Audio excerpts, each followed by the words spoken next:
Welcome to this solution walkthrough for LeetCode problem number 52, n queens 2. In this problem, we explore the fascinating challenge of placing n queens on an nx in chessboard such that no two queens threaten each other. Stick around as we dive into the details and approaches to solve this classic combinatorial problem. The n queens 2 problem is an extension of the classic n queens puzzle and focuses on determining the total number of valid solutions rather than listing out the configurations themselves. To recap, the n queens problem involves placing n queens on an n by n chessboard in such a way that no two queens can attack each other. This means a valid solution ensures no two queens occupy the same row, the same column, or any diagonal. The challenge here is entirely combinatorial, requiring us to calculate every distinct arrangement that satisfies these constraints. The input to the problem is a number n, representing the size of the chessboard, and the output is a single integer representing the total count of valid arrangements. For example, if n equals 4, the task is to find all valid ways to place 4 queens on a 4x4 board. For larger values of n, the complexity of finding valid solutions grows significantly, making this a problem where efficient algorithms are critical. Let's take a look at an example for n equal to 4. The input specifies a chessboard of size 4x4, and the output is 2. This means there are exactly 2 distinct ways to place 4 queens on a 4x4 board such that no two queens attack each other. In the first solution, the queens are positioned as follows: 1 in the second column of the first row, 1 in the fourth column of the second row, 1 in the first column of the third row, and 1 in the third column of the fourth row. This arrangement ensures that no two queens share the same row, column, or diagonal.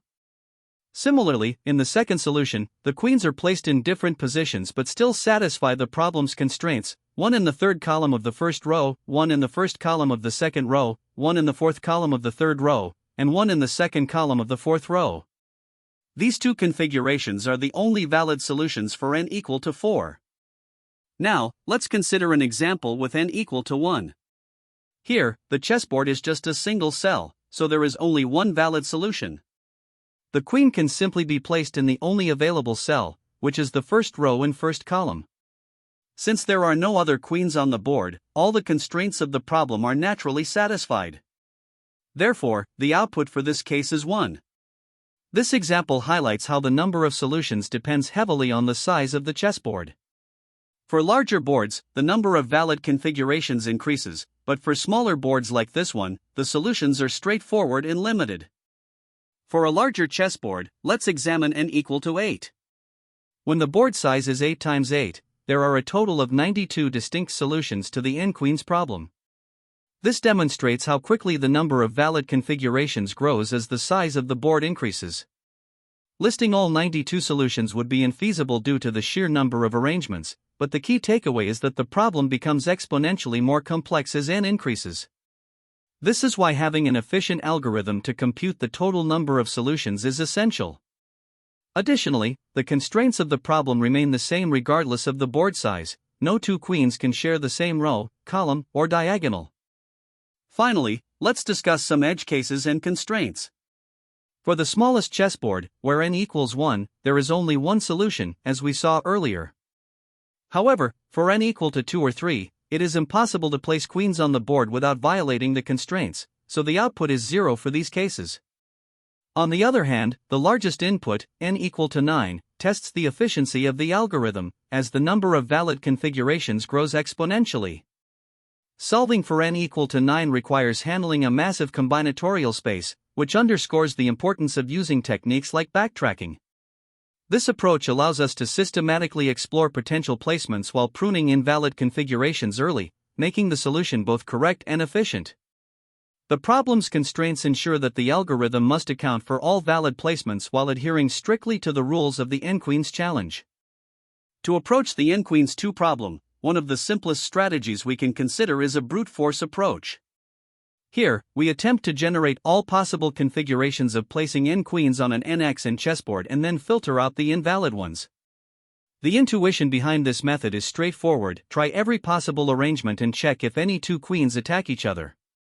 Now, as we know, a queen can attack another queen if they share the same row, column, or diagonal. This means any configuration that doesn't satisfy these conditions is invalid. While this approach is conceptually simple, it's also incredibly inefficient. The number of configurations grows factorially with n, leading to a time complexity of roughly O(n). For even moderately large values of n, this becomes computationally prohibitive, which is why this approach is not practical for solving the problem effectively. A much better alternative is an optimized backtracking approach, which uses constraint pruning to improve efficiency significantly. Instead of generating every possible configuration, we carefully build valid placements row by row, abandoning invalid paths as soon as we encounter them. This systematic exploration saves us from wasting time on unnecessary configurations. The key to this optimization lies in keeping track of columns, diagonals, and anti-diagonals that are already under attack using sets. For example, queens sharing the same diagonal can be identified by the property that their row minus column values are equal, while those on the same anti-diagonal share the same row plus column value. By storing these values in sets, we can perform O(1) checks to see if a position is valid. While the worst-case time complexity remains O(n), the pruning drastically reduces the number of recursive calls compared to brute force. Another alternative to this is bit masking, where constraints like columns and diagonals are represented using bitwise operations. Bit masking can be faster for large n, especially in lower-level languages like C++.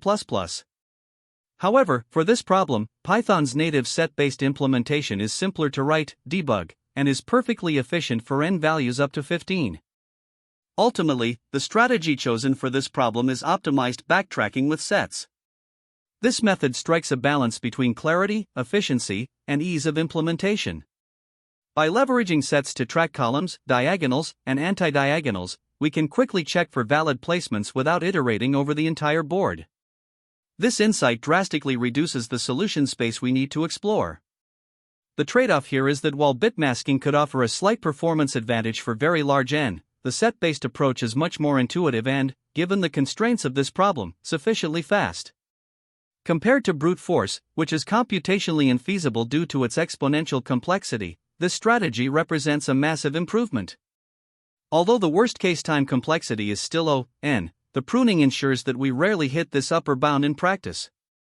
This problem serves as an excellent example of how constraint-based optimization can make solving combinatorial problems both efficient and elegant. By using mathematical insights like diagonal indices and eliminating invalid states early, we achieve a solution that balances performance with simplicity. The n-queens problem is a classic computational challenge where we need to place n-queens on an n-axis chessboard such that no two queens threaten each other. This means no two queens can share the same row, column, or diagonal. To solve this, we can start with a brute force approach by generating all possible configurations for placing the queens. Here's how we represent the board: each row corresponds to an index in a list, and the value at each index represents the specific column where a queen is placed. For example, if board I equals j, it means there's a queen at row I in column j. To generate all possible placements, we create all permutations of the numbers 0, 1, and 1. This ensures each column is unique because each number represents exactly one column. However, generating these permutations is just the starting point. We still need to ensure that the placements satisfy the diagonal constraint. Once we have all permutations, the next step is to validate each configuration. To check if a placement is valid, we need to ensure that no two queens are on the same diagonal. Queens are diagonally aligned if the absolute difference between their rows equals the absolute difference between their columns. Using this condition, we iterate through all pairs of queens in the configuration and verify that no two queens violate the diagonal rule. If a configuration passes this validation, we store it as a valid solution. After testing all permutations, we collect the valid configurations and output them as a list of boards. This brute force approach guarantees correctness but can be computationally expensive, so we'll later discuss optimizations to improve efficiency. A closer look at the algorithm reveals some key insights about the constraints. The column constraint is naturally handled by the permutations, as each number in the permutation represents a unique column. Similarly, the row constraint is inherent because the index of each element in the permutation corresponds to a row. The diagonal constraint, however, requires explicit checking, as there's no inherent mechanism in permutations to prevent diagonal conflicts. This makes the diagonal validation step the most computationally intensive part of the algorithm. The brute force approach explores all n permutations, and since each validation step involves checking n squared pairs of queens, the overall time complexity is n squared.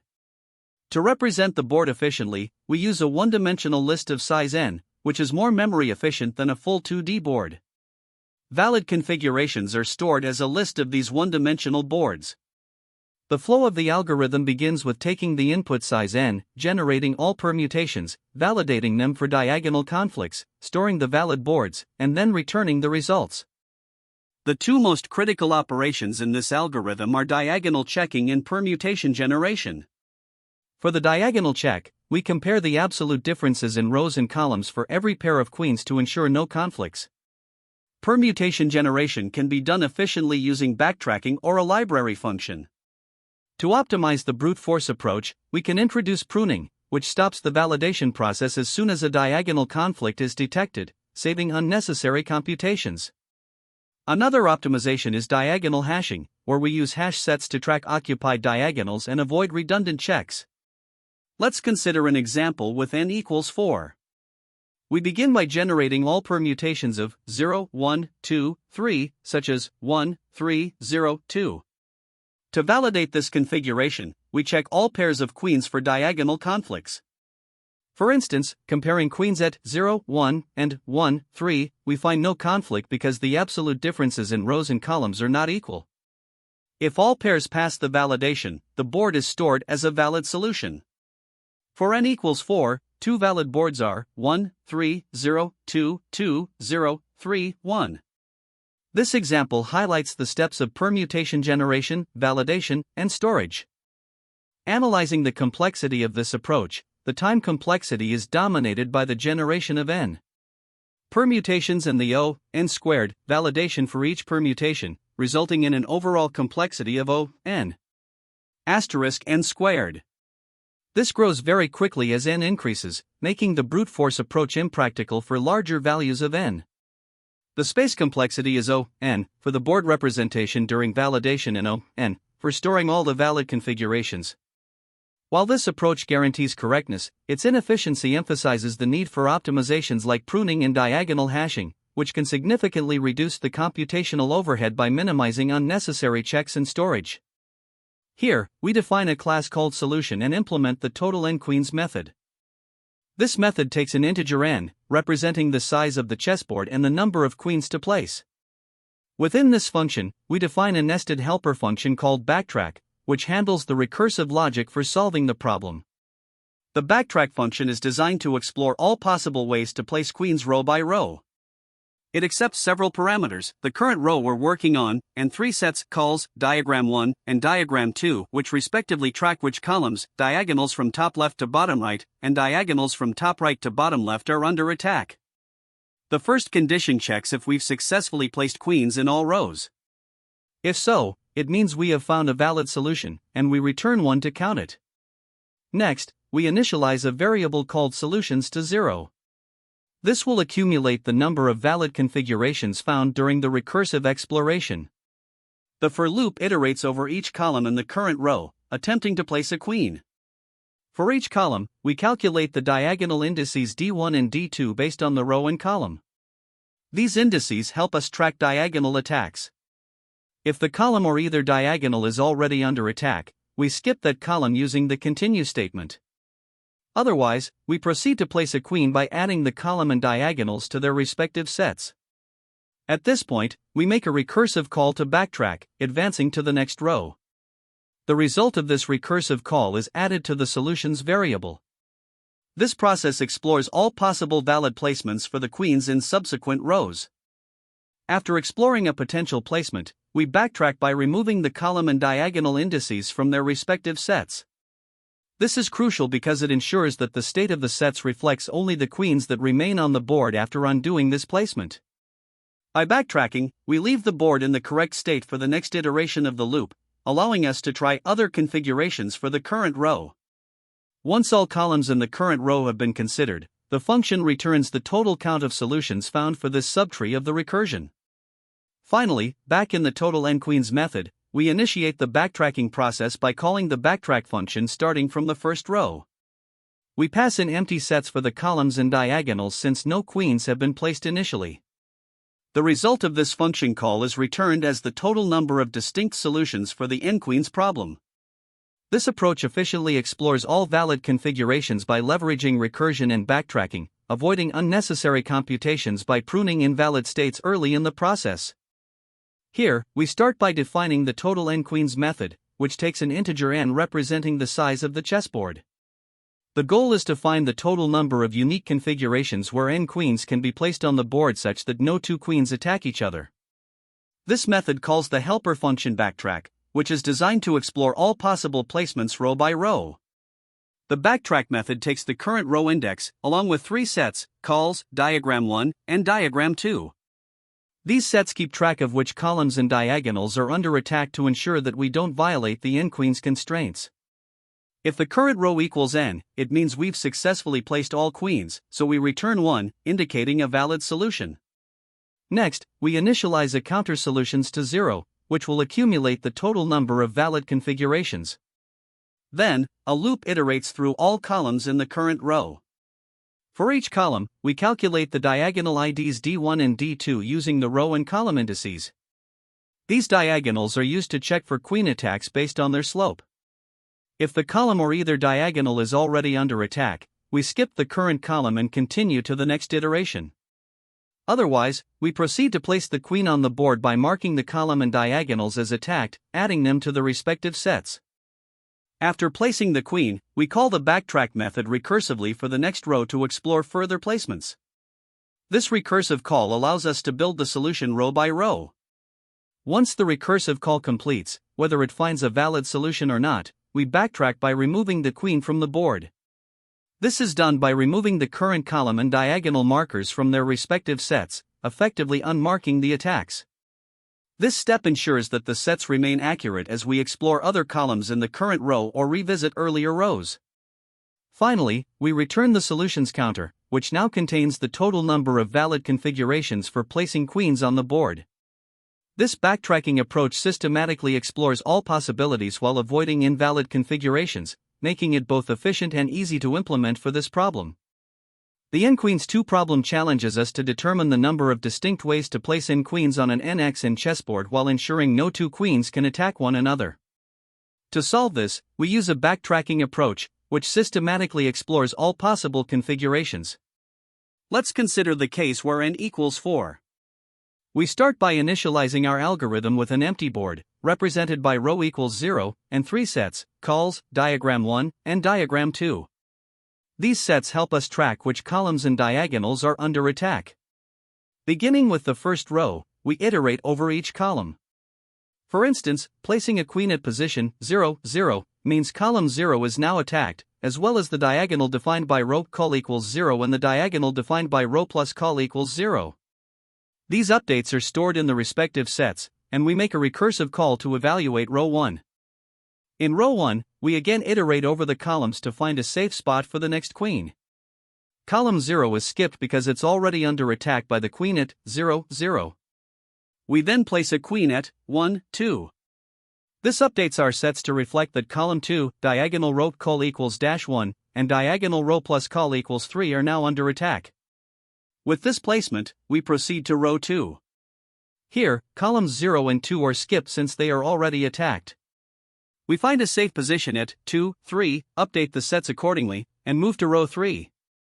At this stage, column 3, diagonal row call equals -1, and diagonal row plus call equals 5 are marked as attacked. The algorithm continues in this systematic manner, checking each column for conflicts before placing a queen. At row 3, we identify column 1 as a safe spot and place the queen at 3, 1. This completes a valid configuration, as all 4 queens are placed without threatening each other. Our sets now indicate that all columns and diagonals are covered, calls equals 0, 1, 2, 3, diagram 1 equals 0, -1, -1, -2, and diagram 2 equals 0, 3, 5, 4. At this point, we count this solution and begin backtracking. Backtracking involves removing the queen from 3, 1, and exploring other possible placements in row 3. This process is repeated systematically, leading to the discovery of all valid configurations for n equals 4. Eventually, the algorithm finds two distinct solutions for this board size, demonstrating the power of backtracking to explore and validate all possibilities. For n equals 1, the process is much simpler.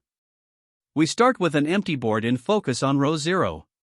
Since there's only one column, we place our queen at 0, 0, and update our sets to mark column 0, diagonal row call equals 0, and diagonal row plus call equals 0 is attacked. At this point, the base case of our recursion is reached, as row equals n. This indicates a valid solution, and we count it.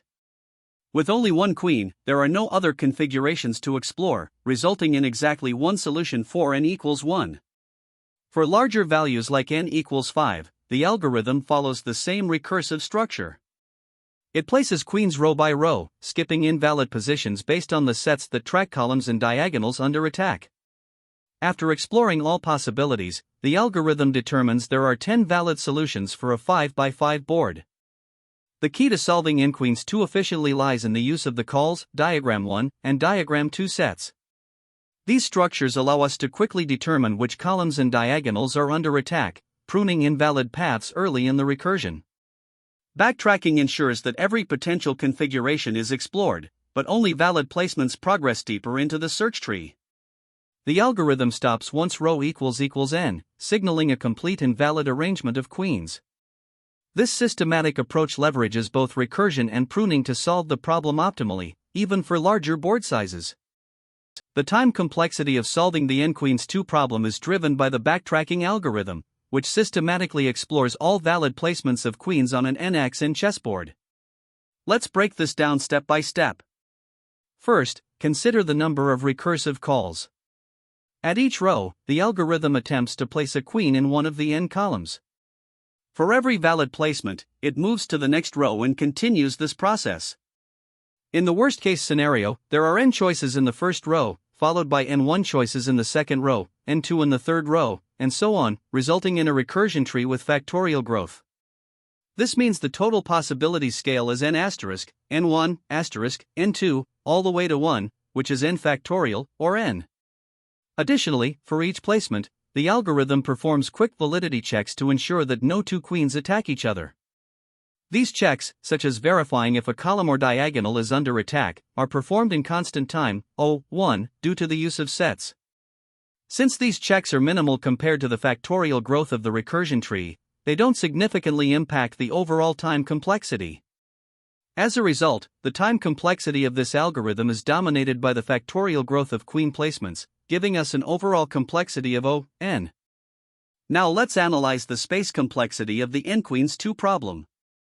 The space usage in this algorithm is primarily influenced by two factors: the recursion call stack and the auxiliary data structures used for bookkeeping. First, the recursion call stack grows with the depth of the search, which is equal to the number of rows or n in the worst case. Therefore, the recursion stack takes up O(n) space. Next, the algorithm uses 3 sets to track the columns and diagonals that are under attack, 1 set for columns and 2 for the diagonals, 1 for each diagonal direction.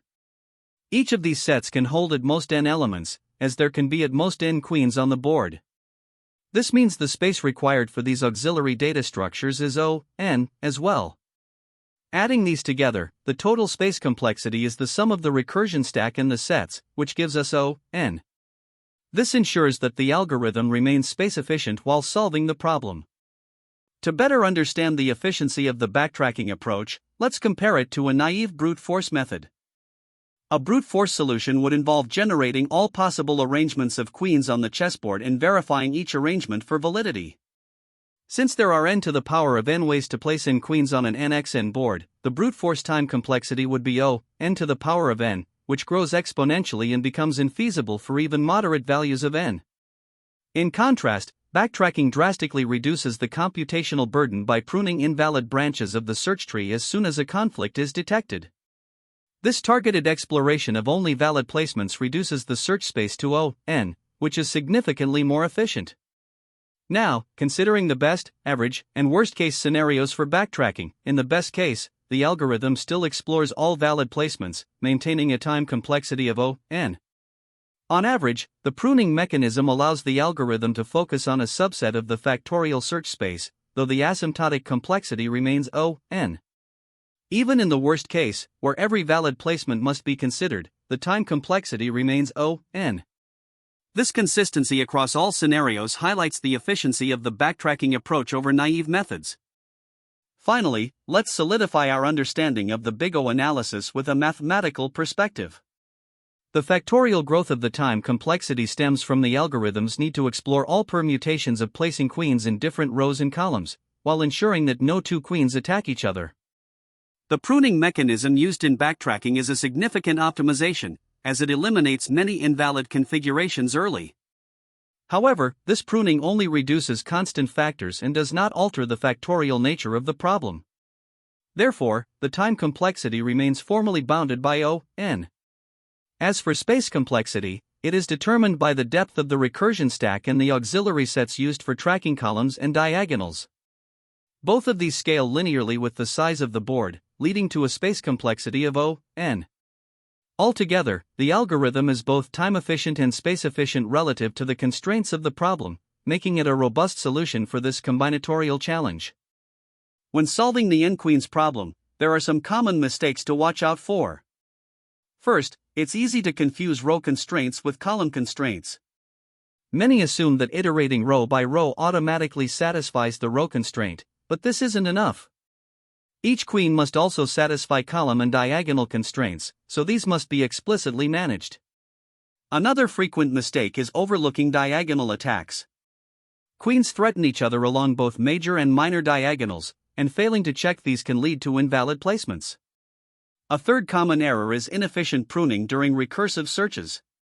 If constraints aren't verified before making a recursive call, the algorithm may waste time exploring invalid configurations that could have been eliminated earlier.